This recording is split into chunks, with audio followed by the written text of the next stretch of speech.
Hi, I'm Mara Webster with In Creative Company, and thank you so much for tuning into one of our talks today. We are a year-round talk series bringing you the best creative voices across film, television, and theater. And today we are thrilled to be joined by the team behind the film A Black Rift Begins to Yawn. We have Matthew Wade, who is the director and writer, and we have Sarah Lynch and Saratops McDonald, who both star in the film. And Matthew, I wanted to start by asking you a question about writing the script for this, because it's such an esoteric film and goes in and out of consciousness in a lot of ways within the film. So it doesn't necessarily follow all of the structural rules of screenplay writing in the same way that it traditionally would. So what was that journey of really finding out what the rules were going to be for yourself in writing the script and creating that structure? Yeah, that's a good question. The original script, as they can both attest to, is super traditional. It was a completely structured story with character arcs, a beginning, a middle, and end, 3-act structure. And then from that point, we started whittling down what we thought was unnecessary in it. And the more we started to shoot, especially the cabin stuff, which was the first stuff we shot, as we started to shoot that stuff, we started to realize that the atmosphere that we were creating was, at least for me, was way more interesting than the expose and the dialogue. Like, I started really falling in love with the way that they were watching each other during the dialogue exchanges, these long moments of silence. Those were the things that I started really latching onto. So as we went, I started stripping away entire scenes of dialogue and stuff. And because they had read the script and they knew the story, and same thing with, my DP Lila and sound guy Jake, gaffer Chaz, it was a small team, and we had all read the script enough times to know this is the story. So as we start pulling things away, we're just letting the other things kind of breathe. And that was where I think we kind of found our stride. So it was all structured from the get-go, and then it was a lot of whittling away to find these little moments where I was like, oh, like 2-minute unbroken shot on this is way more interesting than somebody explaining the mystery. Yeah. Sure. And Saratops, this was your first time making a feature film, and particularly because there are so many internalized moments throughout the film for your character, and a lot of moments even where you're giving a performance that's just ever so slightly off of the frame. What were the elements that you really wanted to have concrete in understanding and making choices of who this character was before you went into filming versus what you wanted to leave and allow yourself to discover once you were on set with everybody else?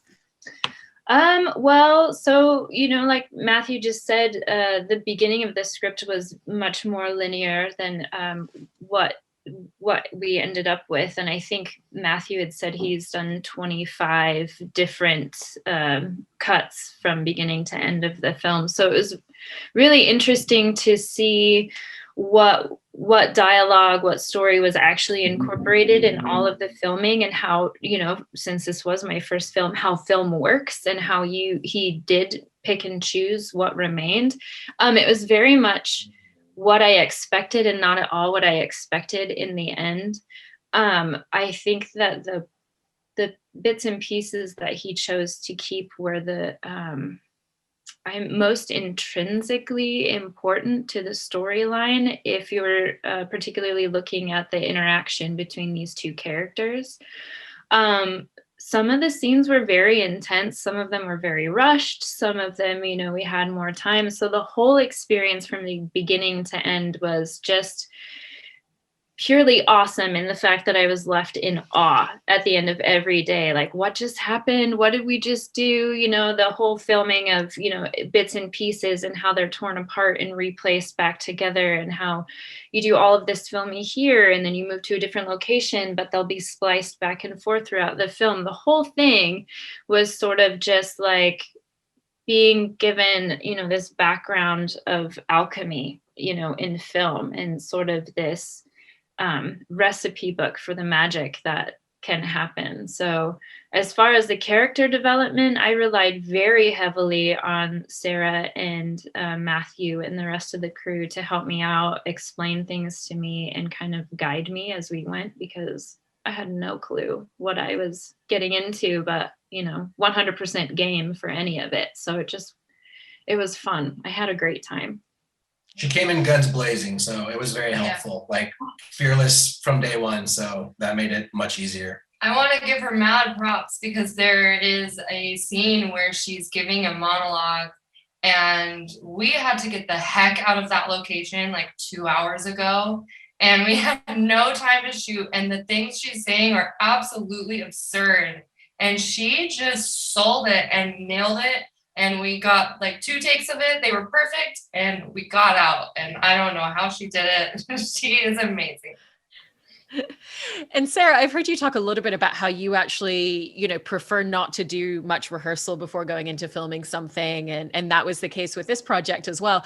But you've been really involved in this project since the very beginning during the development process. And, you were even creating a lot of the production design elements as well. So given the intrinsic understanding that you had of every line of dialogue and every choice already going into it, how did that really help you to form this character and to form your performance in the film? Yeah, I definitely felt it was a little bit of a luxury to have control over a lot of the aesthetic from the very beginning.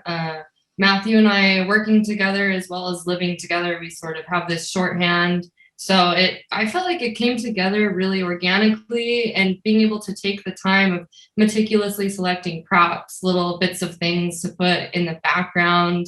So we kind of had this universe built before we showed up on the day. So by the time we had the set dressed and everything ready to go, it felt very natural to just drop in and submit to this environment. There were definitely a lot of surprises along the way.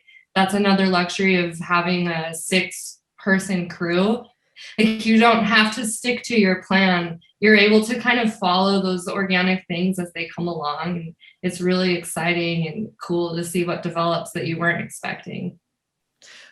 For all of you, with having that 6-person crew, what was the environment that really created, and the very unique intimacy that really fostered, with the fact that it was such a tight-knit group of people together every single day of shooting?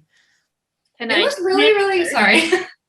I want to chime in first because I honestly think that so seldomly in adulthood do you get together with a collective group of creatives and get as crazy and sleep deprived and weird as you possibly can for a series of days. It felt like an adult version of a slumber party with an end project in mind. So it was fun from beginning to end, and there was a little bit of focus to get things done, but everyone was so fun and so creative and so willing to just go for gold.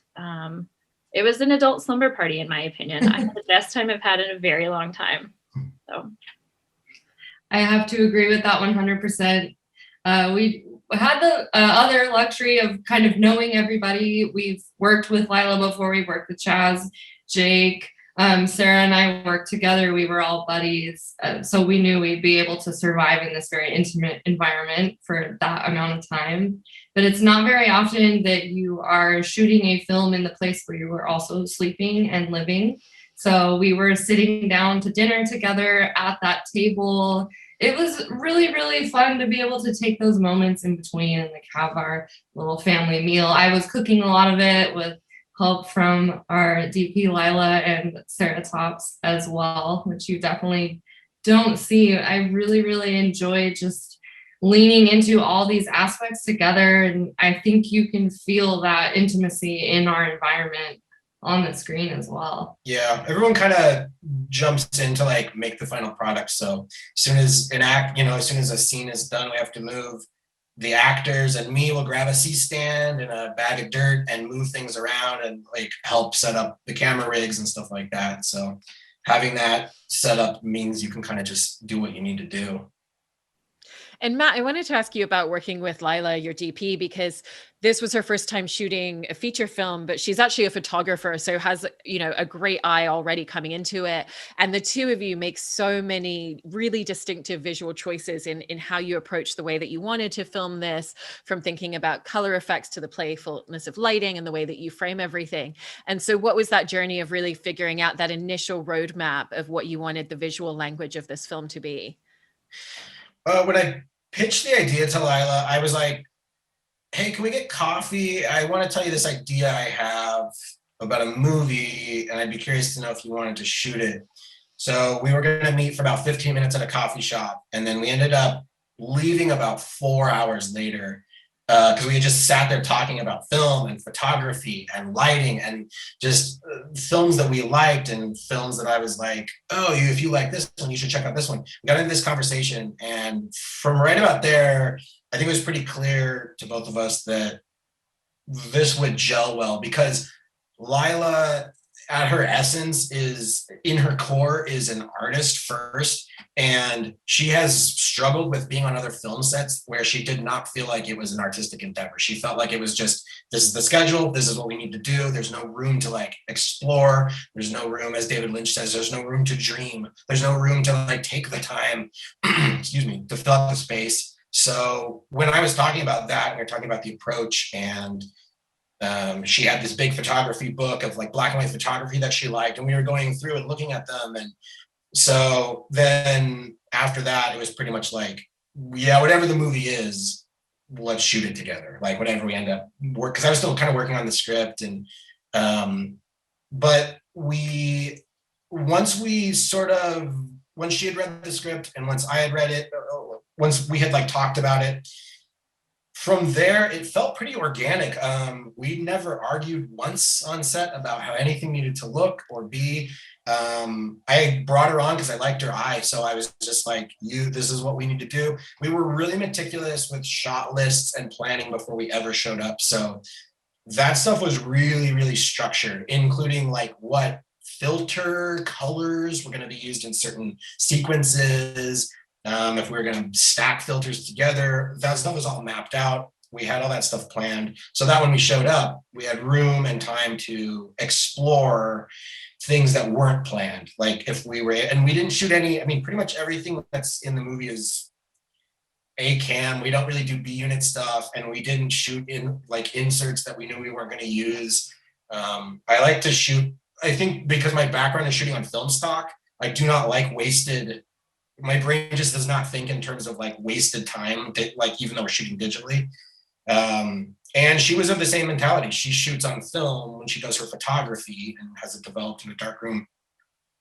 So both of us also understood, let's take the time to get every shot right the first time and then play with it backwards from there. So I think just we got along really well. And I mean, we're already like, where are we going to shoot next together? So yeah, it was a sweet collaboration. I think she's really talented. And the reason I wanted her was because I wanted to be the one that discovered her, because I was like, if not me, someone else is going to like have her shoot a movie and they're going to get the credit for it. So she was just such an underutilized talent in Boise that I was like, I'll take her. And Sara and Saratops, Matthew really uses the camera in so many different ways with your performances. Like the way that I mentioned earlier, which is moments where you're acting in a scene, but we're not even necessarily seeing you within the frame. And then there's a moment where the two of them are having that conversation where they're starting to figure out something's going on and we don't understand what it is. And the camera's in a really extreme close-up on both of your faces throughout that entire conversation. So what was the difference for you in terms of how you would both think about and approach your performances together for a scene like that that's incredibly intimate and there's no escaping from the camera, to something where you're delivering a performance that may not even visually be seen but still has to have the essence and the energy within it? Do you want to take this, Sara? Sure. I was I was not sure how they were framing any scene because I didn't know enough about film to even wonder that in the first place. And so as far as I was concerned, all of the scenes like had the same mentality of like, assume that you're in the picture, get through the frame. So at the end, when that scene that you're talking about where there's just such an extreme close-up on our faces, that's the first time I'd seen it like that. I had no idea that they were basically in my eyes. So that was kind of a pleasant surprise. I think that, like Matt said, everything was so well thought of and so well planned out that it's, like you could just pause any scene within the film and find something really magical in the ether of the moment. There's something really cool about shooting a small production like this, because in a lot of those bigger movies, an actor is lucky if they're talking to a person at all, much less their opposite in that scene. They could be looking at a certain spot in a C stand. But because we were all there and it was just us, it was always the other person that we were talking to. So even if the camera's right here, I still have her. So it's just her and me, like working our way through the scene and kind of discovering it as it goes. We didn't know at the time, but Matthew was telling us different things before each scene. So all I know is what I'm doing in this scene, which was really cool because there were a lot of moments when we were shooting where I was like, oh, cool, I understand what's going on. So those reactions that we're going through are very real. And so it was a really cool way to approach it.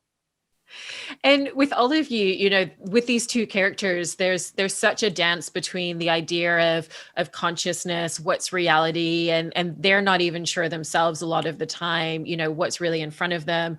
There's questions about memory and moments where they're not sure if they can remember the color of something in a room that they've seen a million times before all of a sudden. And so for all of you, how did you think about that different state of consciousness for these two characters and where you wanted them to be as this journey evolved and as they become less certain of their surroundings and what's actually happening in their world?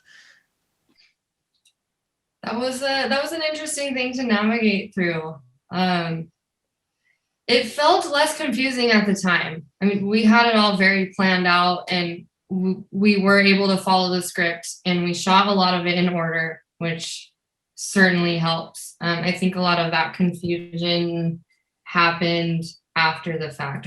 I felt pretty clear about what was going on in the time, which helps because when you are losing your mind, you're pretty committed to all these things that you've invented. So I felt pretty clear about it the whole time, I would say. I would agree with Sarah. I think this film for a lot of people could bring up a lot of curiosities. You know, if you are losing your mind, quote unquote, when do you know? Or do you ever know? Because if it is your mind, everything feels logical. Everything feels like you are the one that makes sense, but your surroundings are the ones that are confusing. And so, yes, I agree, because we shot it all chronologically. There is like a definite, you know, linear theme, you know, script, etc. So I think that the intrigue came through more potently than it was filmed with how it was edited, and little bits and pieces were extracted, and you were literally just left with what essentially is a dream sequence, you know, just that state of what is real, what isn't real, what did I miss, what was right in front of me that I looked right at but just didn't register. Are my thoughts even, you know, in the correct order right now? Who am I? What's going on? What time is it?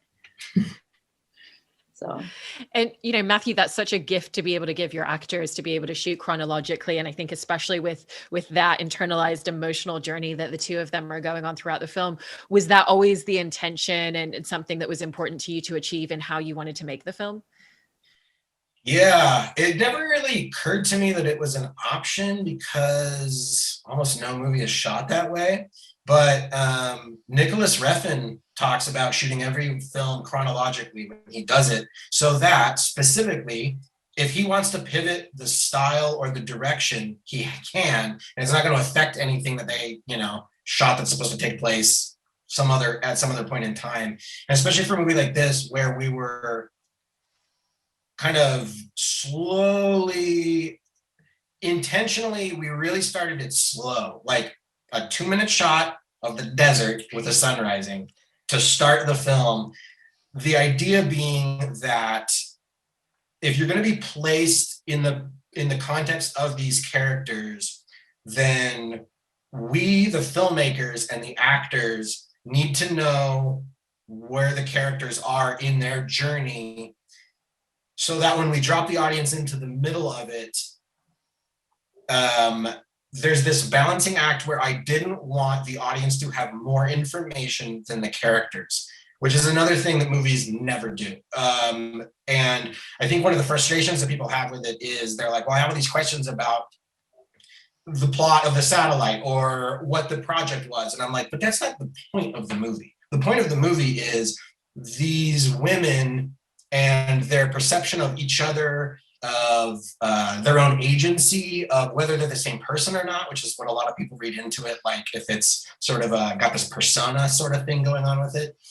And that confusion that people have, but I'm like, that was the idea. Like, we wanted to place you in the timeline of these women as they're experiencing this on an emotional and a mental level, and giving you just the pieces that they had of why the project started, but that we've moved past the project and we're just moving to the point where they are trying to decide, are we the same person? Are we crazy?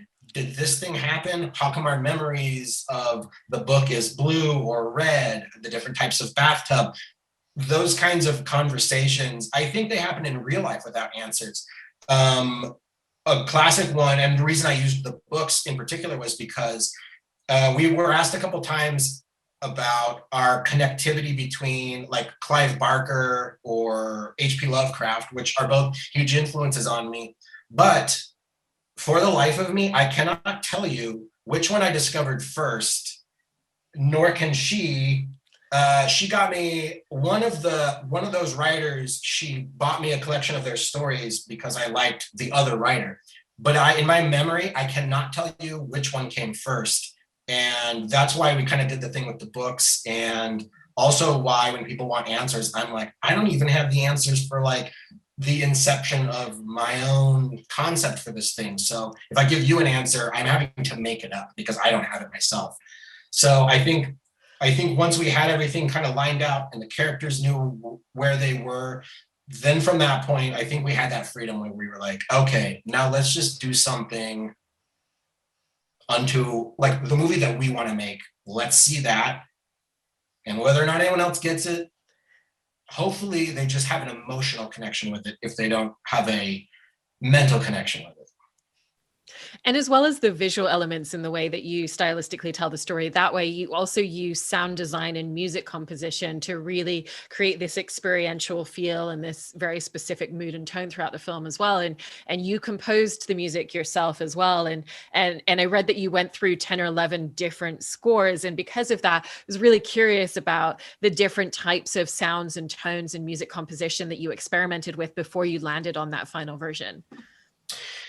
Yeah, I did some more, I guess, sort of synth-driven stuff earlier on, and kind of trying to marry those scratch tracks to the imagery. I was like, it's cool and it works, but it doesn't work the way I want it to. Like, it's not giving the right emotional cue, or a lot of times I felt like the early scores I was doing were manipulative, and I was like, I'm trying to make you feel scared, or I'm trying to make you feel like this is an emotional scene, but I didn't want to do that. Like, I was like, I if the dialogue or the performances don't sell it, the music on the top of it trying to sell it even more just doesn't really make sense. So every version, kind of similar to how we ended up shooting it, every version I kind of stripped away more and more and more and more until I got to this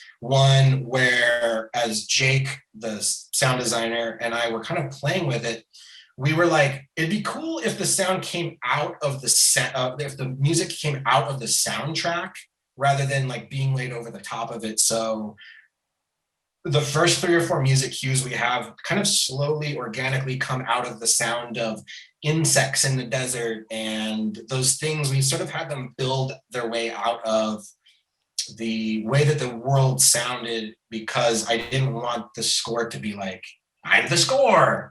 I wanted it to be just sort of like everything else, sort of just subtle and kind of pulled back until the couple of moments where I was really able to like do something kind of more in my wheelhouse, like the sequences where they're dancing. I was able to do more of like this sparkly synthesizer with a deep, kind of guttural saw sound, and just sort of play with that, but a lot of this film, the editing, the writing, the shooting, the score was, all right, we have a lot of information and then it seems overwhelming. Let's strip some of it away. Let's strip some of it away until we had like the nugget of the thing that was left. And yeah, the score was the same process. Really frustrating, but eventually I got to a point where I was like, okay, if I hadn't started with all this nonsense, I wouldn't have gotten to this thing that feels a little more pulled back, subtle.